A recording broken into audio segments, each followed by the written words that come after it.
Good. Hello, everyone, and welcome to Backchat. Welcome to Yogaberry, your yoga for scoliosis community.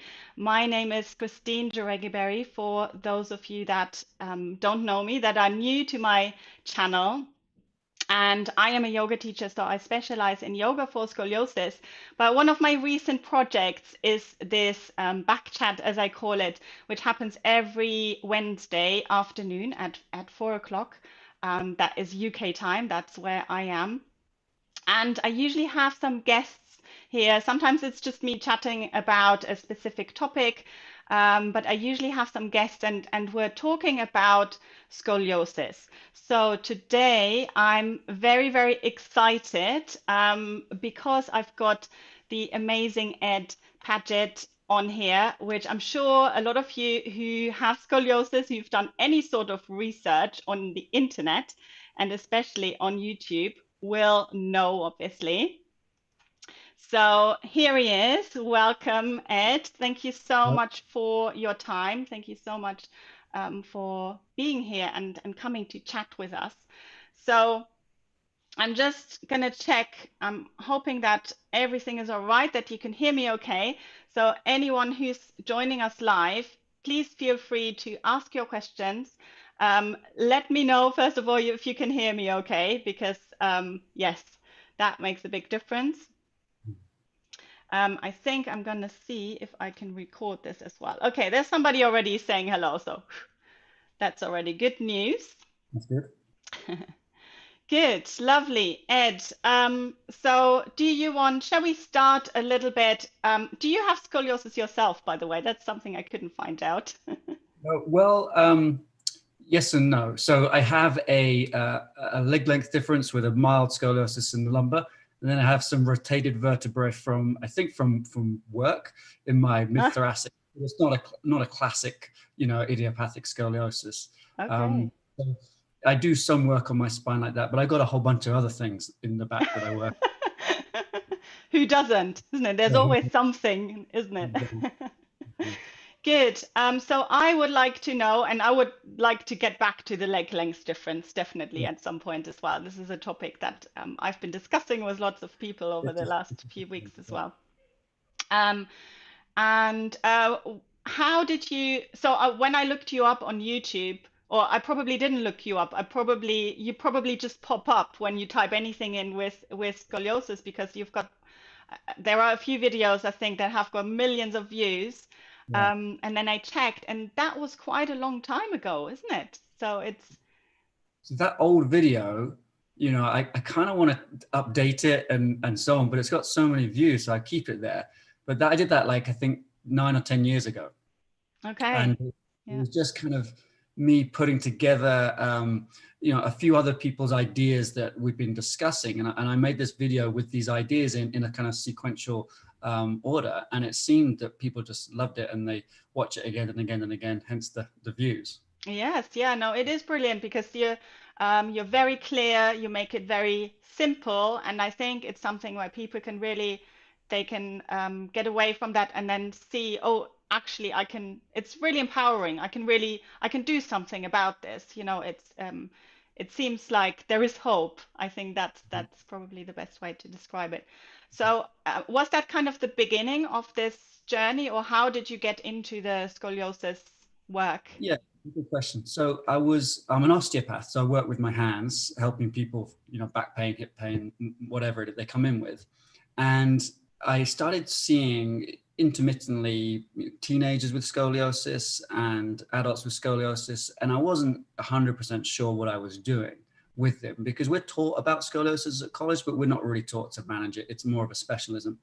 So then I wanted to become better at managing scoliosis. And I trained with this group called the Gray Institute down in the US. Yes. And they showed me just the different ways the bones move, top down, bottom up, relative, real and relative, we call it. And I really liked that approach. And I said, well, do you guys treat scoliosis? And they said, well, we've got all this other stuff going on, but you should. And so I worked with them to develop this way of treating scoliosis. And I brought it back to the clinic and it worked really well. And then the more people I treated, the more people came. And what I realized was that the teenagers with idiopathic scoliosis are generally kind of taken care of. The pediatrician who's working with them will usually be very responsible with their checking in, making sure the curve doesn't go into too high an angle. Then they will be offered physiotherapy or surgery or whatever. They'll be taken care of. But the adults who had scoliosis, they were being dismissed by their doctors as, oh, don't worry about it. You know, yes, it's getting worse, but what do you expect? You know, those kind of comments. And I found that those adults needed something that I had. So this exercise-based approach for scoliosis. The hands-on was okay, but I found that when I gave the exercises to the people and said, look, you've got a choice here. You can come and see me every week, or you can do these exercises. The ones who did the exercises did better than the ones that came back and saw me. So that was the kind of the genesis of the whole thing. Yes. And I love that you kind of you're specializing in a specialized world already, isn't it? So Yeah, a little bit. Yeah, yeah. that's what it sounds like. And you're right. I think there is a lot of resources out there. Well, if you look into it, there are a lot of resources for young people, for teenagers who Yeah. have maybe just been diagnosed. And like certainly for me, as you know, as a yoga teacher, and I obviously work with mainly people with scoliosis, it's very different working with a teenager, you know, like a 12, 13, 14-year old to somebody who's in their 50s, obviously. Totally. Totally different. And I found the compliance with the teenagers was difficult, as maybe everyone does. And, you know, I thought, well, if the kids don't want to do it, because a lot of them aren't in any pain and they don't really notice their scoliosis until it gets, you know, to 40, 50 degrees. And then it's like, well, the offer of surgery is very tempting because all they have to do is get the surgery and they'll be straighter. And I found that the mindset of the teenagers was different from the mindset of the adults. And Mhm. most of the time with the teenagers, you're talking to the parents and the parents want to avoid surgery and the kids sitting there on their phone and couldn't care less.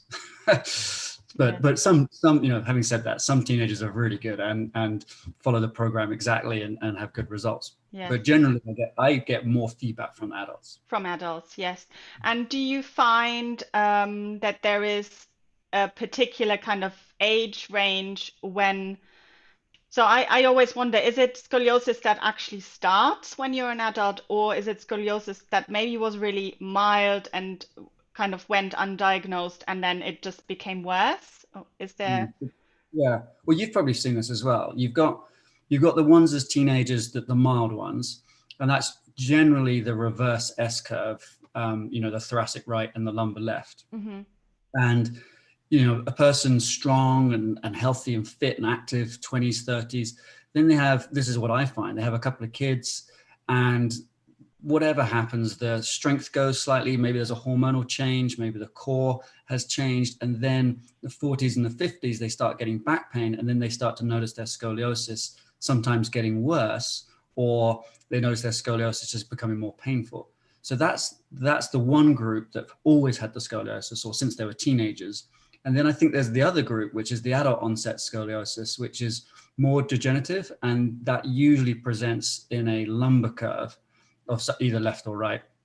And those ones are generally a little bit older, so they're going to be in their 60s or 70s. So those are the two groups that I notice. Yes.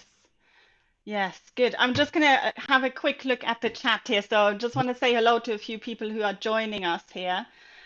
So we've got Vaishnav. Sorry if I don't say your name correctly here. We've got Laura here. She's in Buenos Aires. So hello, Laura. She's one of our loyal followers. So she's always on here. So Rima is saying, so excited for this live stream. Thanks for having Ad. Thank you.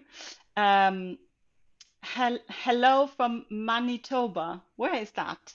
That's in Canada. That's in Canada. I thought that's what it was because she is saying, that's Tatiana. She's saying, so excited you're in Canada. I hope I can meet you. What's your address? Please don't give everyone your address now. You can look online to find me. Yes, absolutely. So probably the best way to maybe send you an email. get in touch that way. Good. So Vaishnav is saying, can I correct scoliosis without surgery? So this is obviously your program is called, let me just bring it up here again. It's called the Scoliosis Correction Protocol. So I would assume that you are of the opinion that you can correct scoliosis with exercise. So would you mind just kind of talking a little bit about this? What is your kind of um, idea of how much can we influence with exercise and Yes. physical Okay. moving? So yes, it's called the Scoliosis Correction Protocol, and you know we have to look at which demographic we're talking about when it comes to correction. And the older you are, the harder it is to reverse the curve. And so I look at three things as a success. There's studies that show that over the age of 50, the curve will increase between 1 and 7 degrees a year. And so that's on an average. Some people don't increase very much, some people increase more. But if that's the average, if I have someone over 50 and we slow down that curve and we get lower than the average, we get down to a small progression, I think that's a success. Hmm. Then if we can stop that curve from progressing as the person gets older, I think that's a success. And if we can reduce that curve slightly, then that's a success. So that's what I'll be looking for in the adult. But for a teenager, then yes, we can, if we get it at the right time and they're the right age, and there's a few factors that go into it. I have seen reduction and not complete, we're not going from a 40-degree curve to a 0 degree, but we're going from 40 down to 20, down to 15. We are reducing the curve and correcting that scoliosis. But to have a completely straight spine as an adult using my program, it's going to be a challenge, and I think everyone would say that across the board. Anyone who works in this field, Yes. to actually go from bent or whatever you want to call it, like a 40-degree curve, to straight in an adult is very rare. Mm.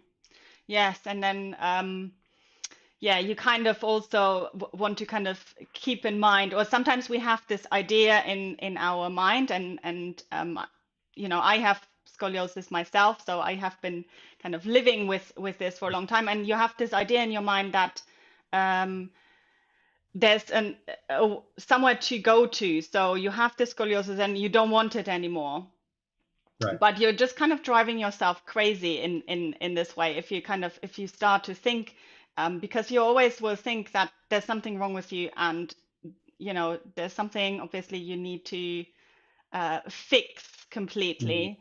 And I always say this to my clients: just because people have a straight spine, and arguably, is there even such a thing as a completely straight spine? Probably not.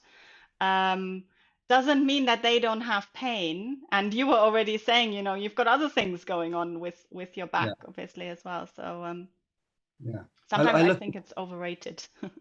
exactly. I think trying to correct the curve as opposed to looking at what you want in life, they're two different things. And so some people say to me, I've got a 20-degree curve, can I correct it with your program? And I write back and say, how does it affect you? Like, what does it stop you from doing? Is it painful? Do you have any mobility problems? And sometimes they write back and say, no, I don't even notice it.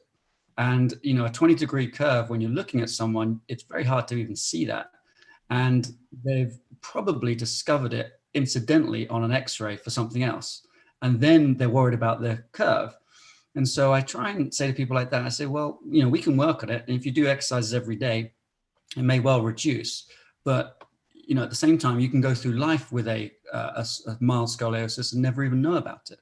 So as long as you're moving, you're pain-free, you're mobile, you can do everything you want to do, let's just keep the spine like that. Hmm. And we don't have to sort of go whole hog at trying to correct it, because like you said, it might just drive you crazy. Hmm.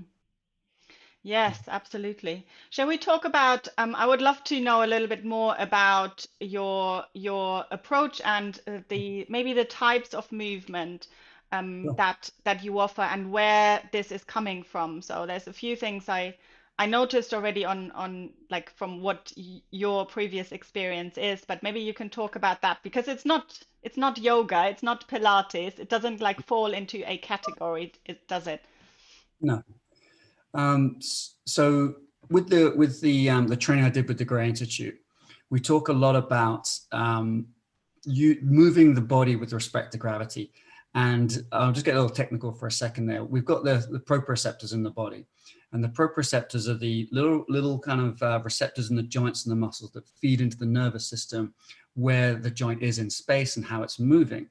And one of the big things is that if we're standing up, the spinal column is being pushed down by gravity with the head being on the top.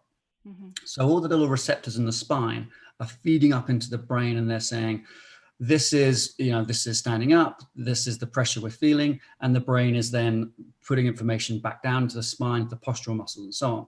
Now, when we go on our side, and when we go horizontal to gravity, lying down, now the spine is having a shearing effect on it. And so the receptors are saying a different thing. They're saying to the spine, oh, you've got to tense the muscles like this, and we've got to shear, and so on. So as long as we understand that, then we can use lying down at some point, but we have to use standing up because that is the main position that the body's in during the day. So if we train lying down, the muscles get used to holding onto the joints in a certain way. That feedback from the proprioceptors to the brain is going to be in a certain way because there's that shear motion between the vertebrae of the spine. Mm-hmm. And then if we don't take that movement and stand them up and repeat the corrections in any which way we're doing them, the brain is like we're half cooking it. The brain is going to be like, I understand how to control the spine lying down, but I don't understand how to control it standing up. So my approach does have some kneeling work in it, but mainly it's standing up. And the idea is to get the brain used to the changes in the spine and the muscles and the ligaments standing up with gravity pushing the head down. That makes sense? Yeah, absolutely. Really interesting. So a lot of what you do will be kind of standing exercises. Good. And then I was also wondering, and we had this little discussion on Instagram before, obviously, because I don't know how familiar you are with Schroth therapy, but I would imagine you are because you are in this industry, let's say. And what is your opinion of types of movement maybe that should maybe be avoided or that we should kind of stay away from with scoliosis? Yeah. Are there any? Yes, and I think you might be referring to extension because the Schroth practitioners don't like extension too much. They don't like they don't like extension. They don't like rotation at all. Yeah. They don't like side bending, and they don't like flexion, which doesn't leave very much. Isn't that all the movements? What are we missing? I don't know. So basically, they're basically doing everything in a neutral. Yeah, trying to get neutral. Fine. Oh, I see what you mean. Yeah. Mm-hmm. So yeah, if extension in general is it's okay, but where we have the extended curve in the lumbar, and in the older adult we have some degeneration usually in that joint between the pelvis and the spine, the mm-hmm. L5S1. Hyperextension through there can cause a problem, especially as that is a corrective area on the lumbar curve. You've got your main curve, and it comes down, and as it hits the pelvis, there's sometimes a little compensatory curve just there. Yes. And so you have something that's extended anyway because that's the position of the joint. Then it's side bent and can be slightly rotated, and we put in more extension. You could irritate things. However, the way I look at it is that the spine needs to move in all three dimensions. So forwards and backwards, side to side, and rotation. And the spinal cord going down the middle could be slightly shortened in people with scoliosis. This is one of the theories of the onset of scoliosis mm-hmm. in teens. And it's one of the theories that I think is probably on the right path. And so if you don't flex the spine and if you don't extend the spine, you also don't stretch the spinal cord.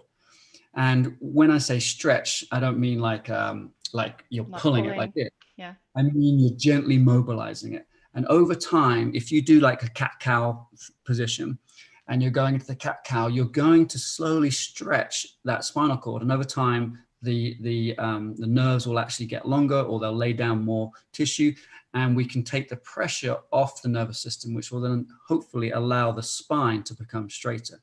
And so I've looked at the Stroth. I haven't studied it. Fortunately, they only teach physiotherapists in Canada, not osteopaths. So, Not osteopaths. but having said that, when I looked at that, if they're not actively trying to work the nervous system, then I feel as though they're missing something. Hmm. Yeah. How do you feel about rotation, about twists, and maybe some yoga poses, or Yeah.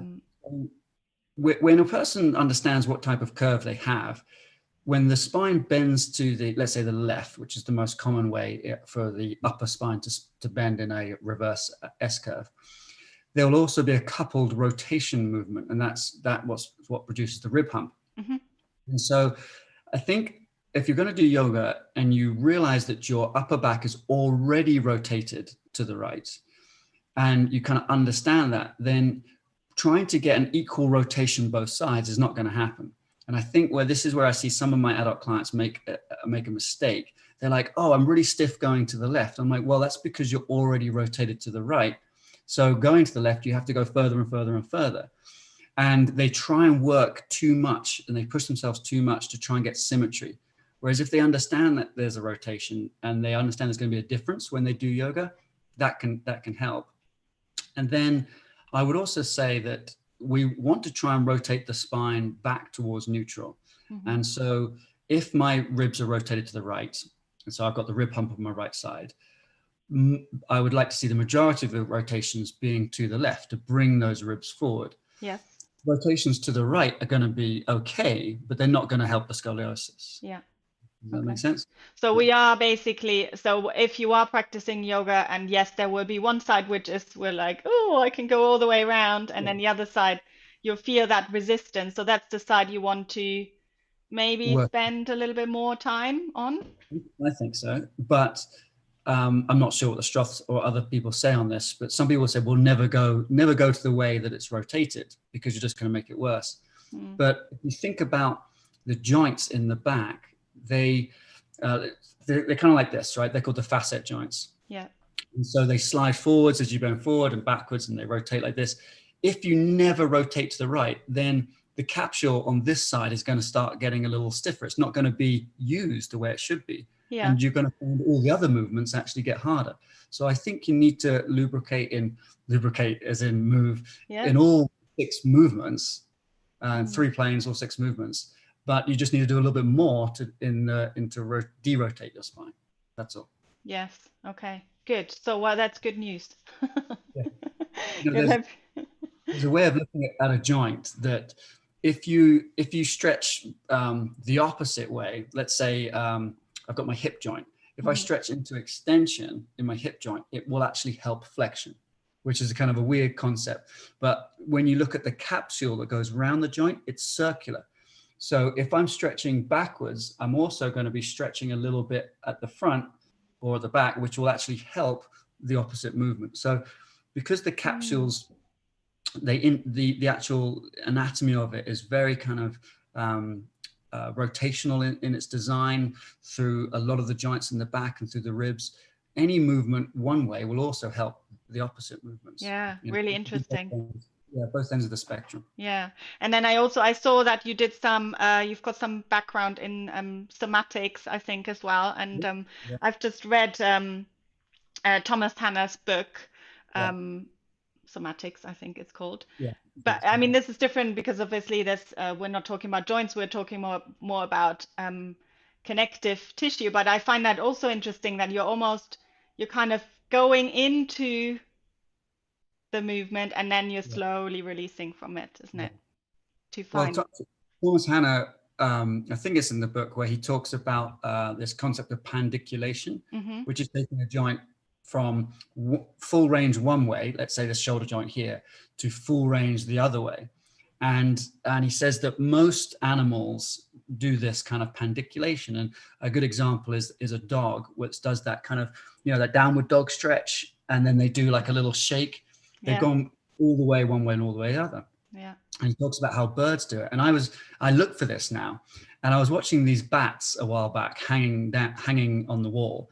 And then one bat just stuck its wing out and then pulled it in, and then stuck its other wing out and pulled it in. I was like, oh, they're pandiculating. I actually recorded it. Yeah. Um, Having a and little stretch. yeah, having a stretch. And humans, we pandiculate a little bit, where we do a stretch in the morning like this one side, and then maybe like this, right? You know, that classic wake up stretch that some people will do.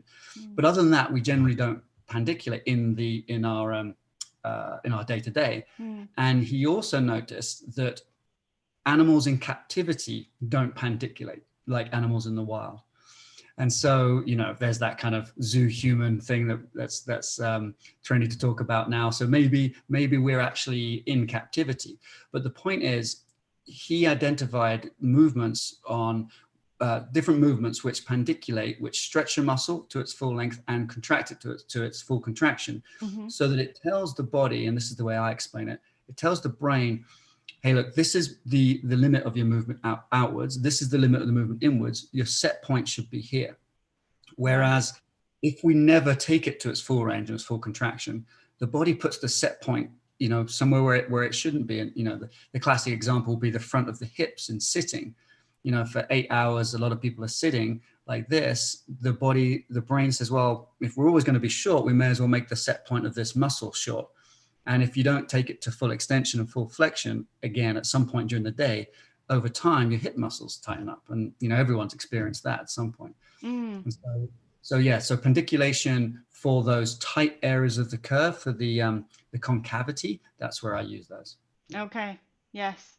What about the convexity, which is obviously long, but also tight, isn't it? Those are the muscles that can't really released. Would it be a good idea to, I mean, generally, obviously, that's the side we try to kind of contract, I guess, and strengthen. But how about going into it even more and then slowly releasing? Does that do anything? Do you see what I mean? I do. I know exactly what you're talking about. I do use this in one of the steps of my program. I call it the endurance phase. And I ask people to, let's say if I'm not sure if I'm mirrored or not, but anyway, I won't use the words left and right. Let's say I'm bent this way, and I've got a rotation this way. If I take this hand up like this, you can kind of see it, and I bring it back, that's kind of me straightening up. And if I take this one forward like this, that's me straightening the rotation. So if I do the opposite, for that moment, that curve becomes slightly worse. Yeah. At the same time, those proprioceptors again they're firing off. They're saying, something's lengthening here, you know, we're stretching, get ready to contract. So that long side of the curve is now primed to contract because I've lengthened it. And then I hold a split second and then jump back out of it. So I go into the curve, then jump back out, and it's a quick dynamic movement. But it's really firing up those receptors. So it's not pandiculation in the way Thomas Hanna talks about it, because he does it a lot slower, but it's definitely a neural stimulation to the muscles. Yeah. Okay, good. Very interesting. Right, let me just have a quick look and see what people are asking here. So Diana is here. Hi, Christine and Ed. I'm curious, how does an osteopath actually work? Great question. Are all osteopaths qualified to work with scoliosis as well as osteoporosis? Thanks, Diana. That's a good question. Yeah, it's a great question. Yes. So how an osteopath works is as broad as how many osteopaths there are, unfortunately. So a good kind of way to describe this would be, generally a physiotherapist working within the hospital setting will have to work within certain guidelines due to this. If they're post-surgery or something, the surgeon will say, this is what this patient needs to do, week 1, week 2, week 3. But when you go into private practice, you're given a little bit more clinical scope to put your experience behind it. Your physical makeup means that certain movements and things you can't do, or certain things you're good at. So an osteopath generally looks at the whole body and uses his hands or her hands movement and education to help a person recover from illness or injury. The actual techniques vary from osteopath to osteopath, the same way that chiropractors are generally known for a manipulation, but a lot of them do a whole bunch of other stuff. Yes. and you asked, or she asked, if we're qualified to work with scoliosis. So anyone is qualified. There's no qualification saying you can or cannot work with scoliosis. Anyone's qualified to work with scoliosis, because there's no governing body saying you're not going to be qualified. But it really comes down to the skill set of that individual practitioner. So if you were looking to see an osteopath, you would say, do you have experience working with scoliosis? And if they don't have experience with it, then you would say, are you comfortable working with scoliosis, or should I look somewhere else? That's what it would come down to. And her last part of the question was osteoporosis, which is Yes. a different thing.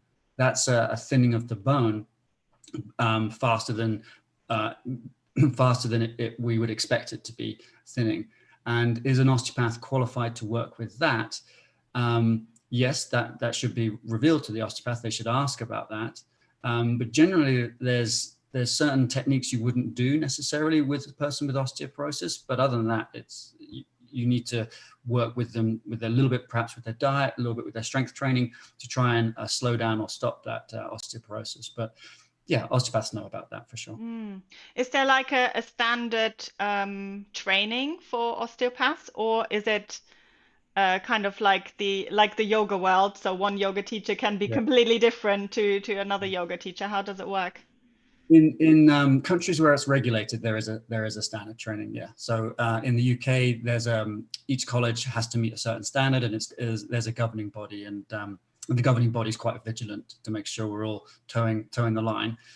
In countries where it's not regulated, for example, Canada, this is an interesting one. Yes, you can do an online course and call yourself an osteopath, or Oh, you can do. really?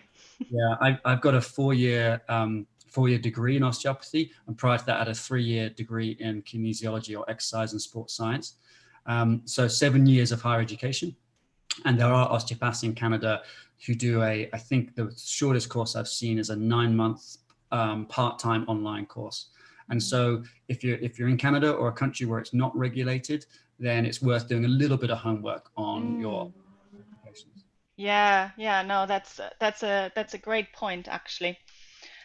Good. So, can I do flexibility exercises and back bends while having scoliosis? So we have talked a little bit about this already. But is there anything you can, I don't know how familiar you are with yoga, Yeah, I do what's yoga. happening in a yoga class? Yes. Yeah. Okay. But have you got any kind of poses or any kind of words of caution, things that we maybe should not do at all, or No, does it I think depend on? it depends on the individual. I Okay. mean, if that person that just made that comment is a 16-year-old gymnast, for me to say don't do back bends is ridiculous. If they're a 70-year-old with a lumbar curve of 50 degrees and degeneration at that joint between the pelvis and the lower back, I would suggest perhaps not doing the camel pose, or Yes. you know, because it will hurt. That's all. It would Well, just it would, yeah, that's what I was gonna say. So you probably get kind of already a warning from your body, isn't it? Rather than someone else telling you that that might not be such a good idea. Okay, so I think Sarah Sarah was asking, what is your opinion on somatic and pandiculation exercise? So I think we've talked about that already. So yeah, so great. So obviously, are you okay for time, by the way? great for time. Yeah. Yeah, good. Okay, so guys, let us know if there is anything else you want to ask. I want to ask Ed about leg length difference and lumbar scoliosis. Mhm. Because this is something that always comes up. So for me, for example, in my case, I was diagnosed. I'm from Germany, and I Yeah. was diagnosed very early on because that's we had a screening for it basically over there. They still have it, and I was probably about 5 or 6, and that's when the word was mentioned, scoliosis. And then afterwards, I was given a heel lift. Yeah. And then from there, things become a little bit vague. So nowadays, I have osteopaths or physios tell me, oh, you've got a leg length difference. Mhm. Um, and then, for example, somebody else, another scoliosis therapist said, well, actually, your hips are really even. Um, is it not from your scoliosis? What do you think? Do you think it can be that it just looks like you've got a leg length difference because you have a scoliosis? Or is it maybe the other way around, that there is a leg length difference and then the scoliosis develops? Yeah, good Sorry. question. So I always like to answer a question like that with, if the leg length difference caused the scoliosis, everyone with scoliosis would have a leg length difference, and they don't. Right. So, Mm-hmm. right, so you can have a scoliosis without a leg length difference. So we Yes. know that a leg length difference is not the cause of all scoliosis. Mm-hmm. But if you have, just the simple mechanics of it, if one leg is longer than the other and it tilts the pelvis, the spine will correct to get straight up to the head. So a leg length difference will cause a scoliosis, but Mm-hmm. it's not the cause in every case. Yeah. Does that answer that question? Yes, yeah, kind of. And also, I wonder how much good do actually correction or heel lifts, how much Right. good do they do? Yeah. So that's a great question. We'll back up a little bit. So what is a leg length difference is going to be the first question. So if you when I was at school, we would lie people down and measure their ankles and see if their ankles line up. Hmm. 9 times out of 10, there's going to be some sort of difference. Hmm. But the prevalence of leg length difference, according to the research, isn't 9 out of 10. So what is it? It's usually the person has got a knee that's slightly bent more than the other knee, and that looks like a leg length difference. Or their hip capsule on one side is tighter and rotated a little bit, and it looks like a leg length difference. And so the chiropractors love telling their patients that they've got a leg length difference. They do a little correction to the pelvis, and the leg length magically disappears. Well, obviously, that's not a leg length difference. Uh-huh. That's a correction in the pelvis due to some sort of tightness in maybe one of the hip muscles, like the psoas. So when you actually look at a true leg length difference, you got to measure the bones. So you measure the tibia and the femur. And if the length of those bones is different from one side to the other, yes, you have a leg length difference. But how do you do that? You can measure it with a tape measure on the person using the bony landmarks, or you can do it on a full standing x-ray. And I have seen those. People have come in and they've unrolled these huge x-rays of their legs, and we measure them. But generally, even an x-ray that shows the pelvis, it can show what appears to be a leg length difference. But then I look at the person's feet and I realize that one foot is a little bit more collapsed than the other. The Hmm. arch is collapsed.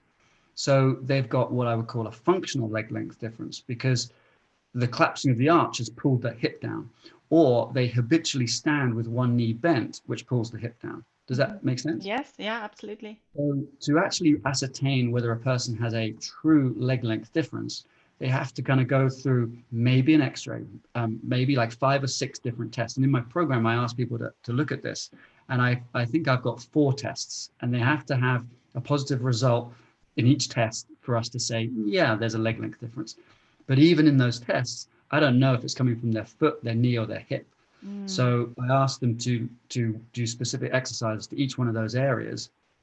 If sorry, backtrack. We test each one of those areas, and then if there's a difference, we exercise it. So if we then know that it's not the foot, it's not the knee, it's not the hip, and there's still like an imbalance in the pelvis, then we can think about putting in a lift. But we also have to know that here, if this is the curve here coming in, we've got this tiny correction curve right at the bottom. And Yeah. here's the pelvis, and we want to lift. So this is the longer side here. Hmm. We want to lift this side here to start straightening up the spine. We could actually irritate that lower back. Yes. Just Yeah. so I do ask people to do exercises with a block underneath one side on their Uh-huh. shorter side. So be the left side on a reverse S curve. But I don't necessarily ask them to walk around like that, Right. Okay. That's because I think interesting. it can irritate the person, Yes. irritate their. I think that's what happened to me. So I was wearing it for a long period of time, and initially it felt good. I felt more even, but I think long term, because I think there is that rotation obviously in the pelvis as well, isn't there? And as you say, it's not, yeah, it's that counter curve in the in a little bit lower down underneath the lumbar curve. And I don't know if it's just maybe better just to leave that alone. And Yeah. but everyone's different, obviously, and there's Everyone's obviously. different. And I think that if they're stretching out the tight side of that curve, that the muscle in there is called the QL, they're stretching the QL, they're working on the mobility of the hips, they're moving the spine into a little bit of flexion, into a little bit of extension, then the movement from a leg length could be accommodated quite well into that spine because the spine is prepped for it. But if the therapist says, oh, you've got a scoliosis, put this thing in your shoe and don't do anything else, then the mobility of the spine has not been changed at all, and it's just being asked to cope with another, something that's making the pelvis even more unbalanced, and that's what the problem happens. So if you're working your whole spine and looking at the rest of your body, a foot, a lift in the shoe could be tolerated better than if you just put the lift in the shoe. Yes, great. So Shubham is asking, can you please ask Ed about bone remodeling? Ed told in one of the blogs about bone remodeling happen in scoliosis if you hit exercises every day for years. I have no idea what he's talking about, but I'm sure you do. Yeah, I do. So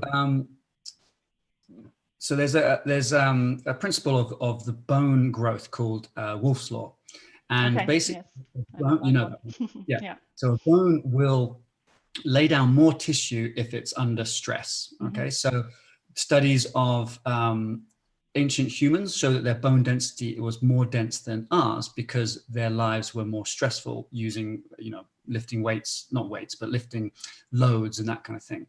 Studies on bodybuilders and athletes show that their bones are more dense than the average person as well. So we know that a bone will adapt to the demands put on it. So his question is bone remodeling. So if we have like well, not a wedge fracture, because a wedge is when the vertebrae is shaped like this, but let's say you've got a slight change in your vertebra over the years because of the scoliosis. I think that it's possible through repetitive movement to load the spine in a certain way to start to change the actual shape of those bones. The scoliosis has changed them one way, and if we do enough exercises, we can then change them the other way. That's where I was going with that. Okay, good. I thought he was talking about plastic surgery. So I'm glad it wasn't that. Good. So, how successful is, let me just have a quick look here at the question. So how successful is spine surgery? And then we've got, how do you find Pilates as a treatment? So let's start with the second one maybe. Yeah. Because I guess spinal surgery. I don't know. Do you want to say something about this? I mean, successful is, this isn't my area, so Yeah. I don't really know. But people who have surgery, depending on what type of surgery they're having, if their spine is fused, the spine will not be able to move again where it's fused. So the bone actually starts growing, bone remodeling again. The bone actually grows and fuses around the actual implants that they put in. And so success is an interesting word. Like, is that successful? Yes, it's going to stop the progression of the scoliosis, but is it successfully bringing function to that person? Well, no, because we've stopped those joints from moving. However, there's an interesting surgery that's relatively new called spinal tethering, where if the curve's like this and the person's still growing, they put these straps, for want of a better word, on this side.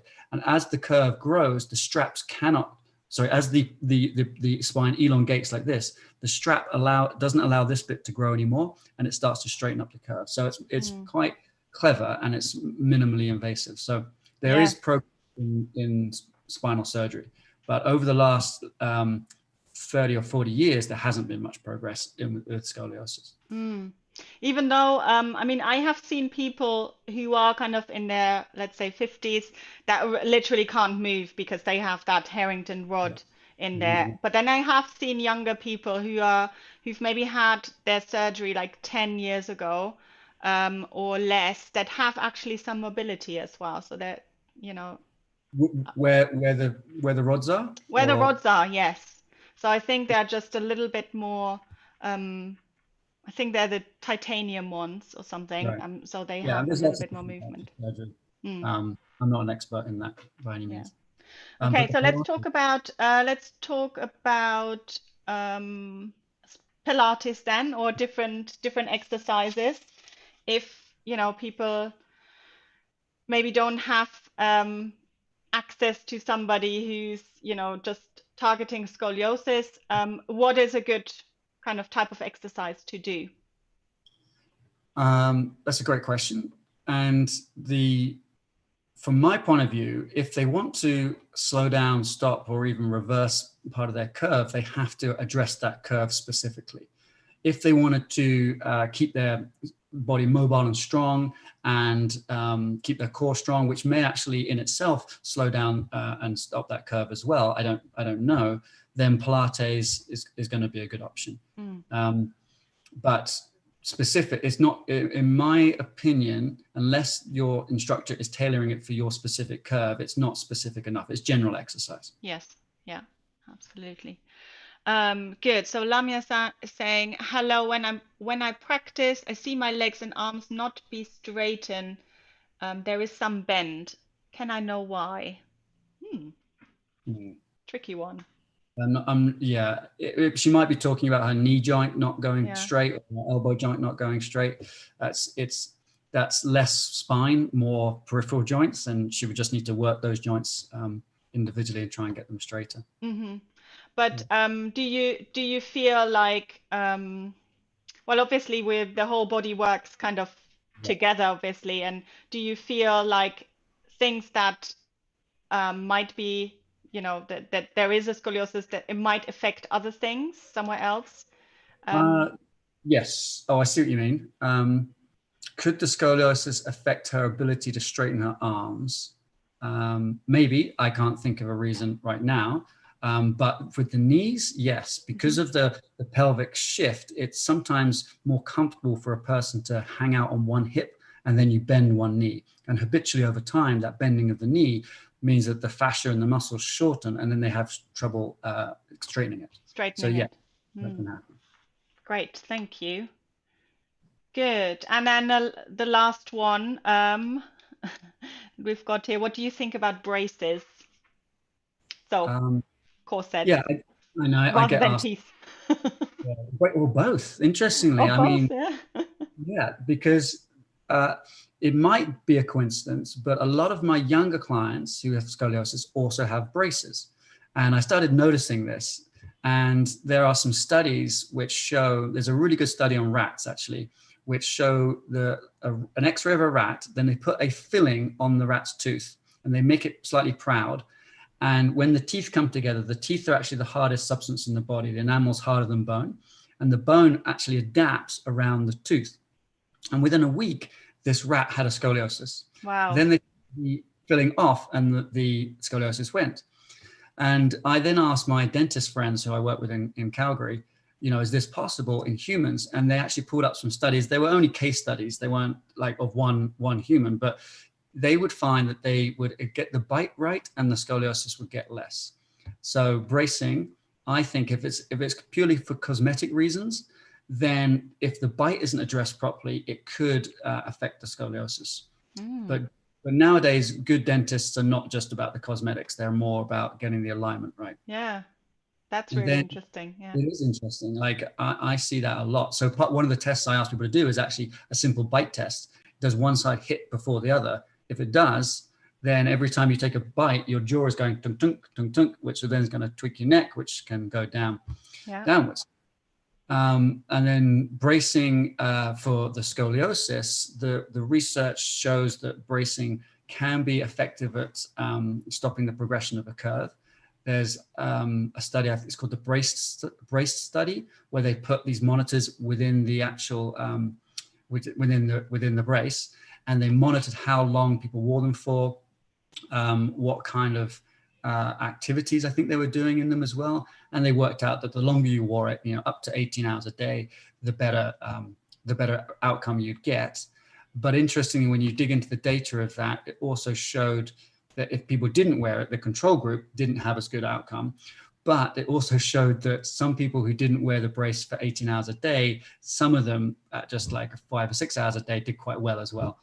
Right. So but on the flip side, the bracing does have a negative in that socially, it's as a teenager, you don't really want to be wearing a brace. It can actually be uncomfortable. It can affect I think it can affect your muscle tone. You get a bit weaker because you're not using the muscles. And some people say that it can affect the bone density as well of the spine. So there's a negative aspect to bracing, but then there's a positive in that it has been shown to slow down the progression of the curve. Yes, I think especially for kids that are still growing. Obviously, Yeah. sometimes they grow so quickly, isn't it? That it's very difficult. But I sometimes get asked about adult braces, and I never know what to say about that because I don't know.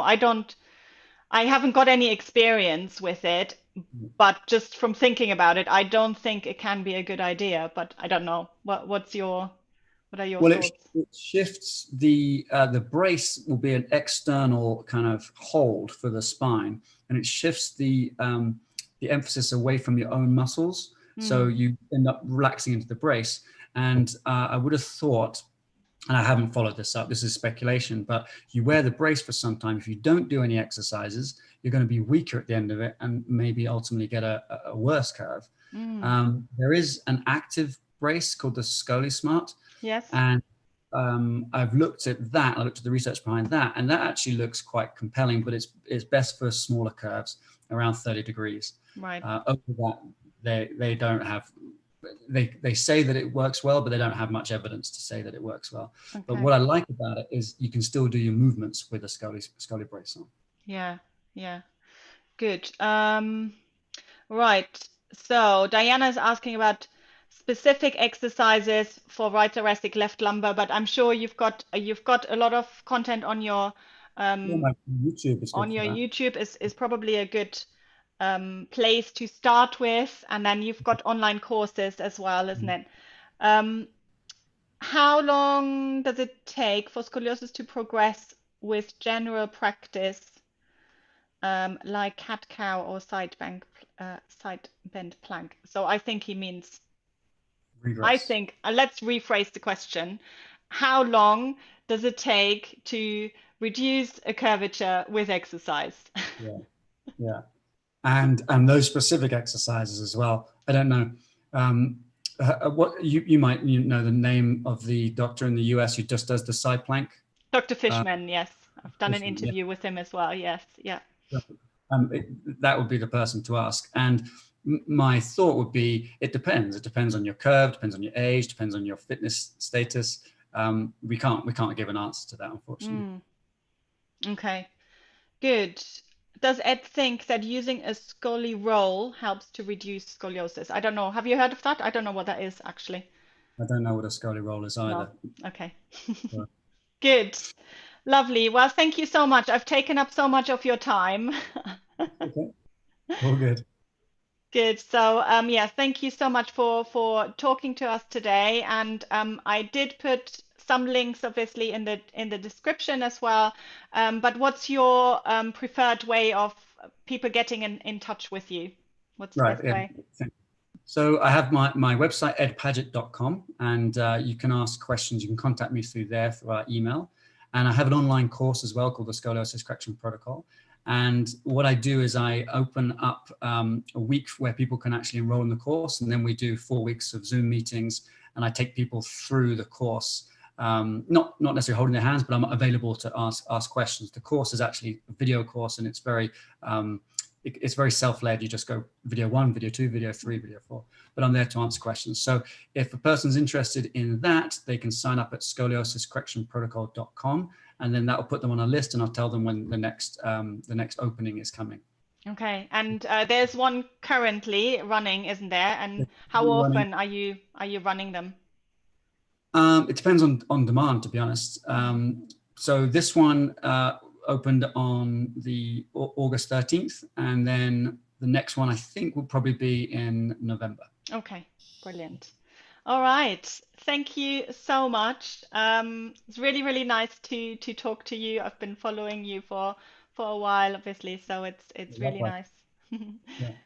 Thank you, and thanks so much for specializing in this as well. There's not that many people who yeah, take that time, I guess, to and commit to this one specific area of scoliosis. So thank you for everything that you do. Well, thank you for your work as well. All right. Thank Yeah. you. Okay. Bye bye.